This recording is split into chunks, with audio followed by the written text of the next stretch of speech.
கடற்கரை ஓரத்துக்கு நான் இங்குதான் இருந்தேன். எனக்கு தகவல் அங்கிருந்து அனுப்பியிருந்தார்கள்.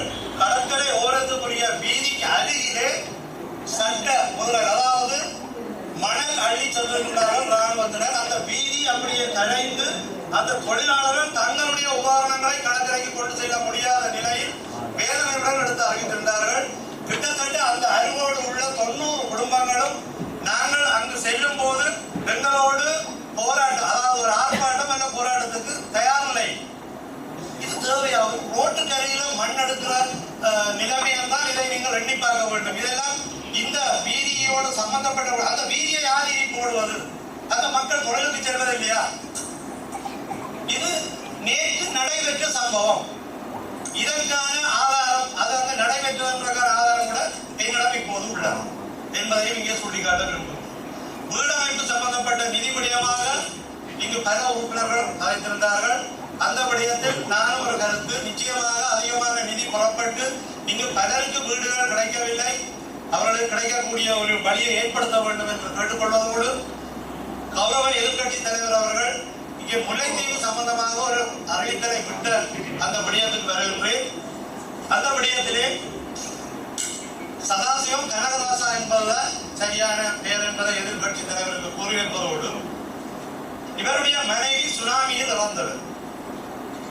அதன் பின்பு பிள்ளைகள் என்ற காரணத்தால் பின்பு திருமணம் முடித்தவர். இவரும் யுத்தத்தில் செல்வந்தர் அல்ல, செல்வந்து விழுந்து இறந்தவர், அதாவது மனைவி இறந்தவர். இரண்டாவது, இன்னொரு பிள்ளை வெற்றிலைக்கேணியிலே நடைபெற்ற ஒரு மோதலில் அவர் இறந்து விட்டார். இந்த குடும்பத்தில் 3 உயிரிழப்புகள்.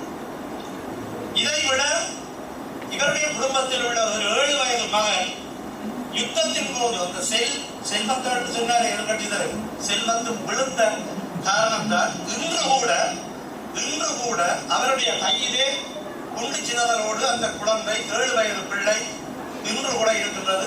எதிர்கட்சி தலைவர் இன்னும் 2 பேரை அழைத்துக் கொண்டு வந்தால் இந்த சம்பவங்களை எல்லாத்தையும் நிரூபிக்கலாம். இது தவிர இவருடைய சகோதரன் யுத்தத்தில் இறந்த காரணத்தால் சகோதரன் பராமரித்து வந்த தாய் தந்தை இருவரையும் வயது முதிர்ந்தவர்களை இவர் தான் வைத்து பராமரித்துக் கொண்டு வருகின்றார். 6 பேர் கொண்ட குடும்பமாக ஓலை குடிசையில் வாழ்ந்து வருகின்றார்கள். இவர்களுக்கு அந்த ஓலை குடிசையும் அந்த குடிசையோடு உள்ள காணியும் தான் அவர்களுடைய அந்த வீடு அல்லது காணி. வயது வந்த நிலையில் ஒரு பெண் பிள்ளை திருமணத்துக்காக எதிர்நோக்கி கொண்டிருக்கின்றது. அவர்களுக்கு வீடே இல்லை. இதுவளவும் அந்த குடும்பத்தினுடைய நிலைமை. இது தவிர கரவலை வைத்திருக்கிறவர் அத்தனை பேரும் வசதியானவர் அல்ல. ஏறிய விடயங்கள் இதெல்லாம் தெரியும் எல்லாருக்கும். நாங்கள் நீண்ட நேரம் இதில் விவாதிக்க வேண்டாம். கௌரவ எதிர்கட்சி தலைவர் வருவாராக இருந்தால் அல்லது இன்னும் 2 பேரோடு நானும் சென்று இந்த இடங்களை காட்டி எல்லாவற்றையும் நிரூபிக்க தயாராக இருக்கின்றேன். நல்ல காலம் இது. நான் இந்த பேக்கோட கொண்டு வந்து பார வழியாக இந்த ஆதாரங்களோட பார வழியாக இதில் சுருக்கமாக சொல்லியிருக்கின்றேன் என்பதை கூறி எனது உரையை நன்றி. அடுத்தது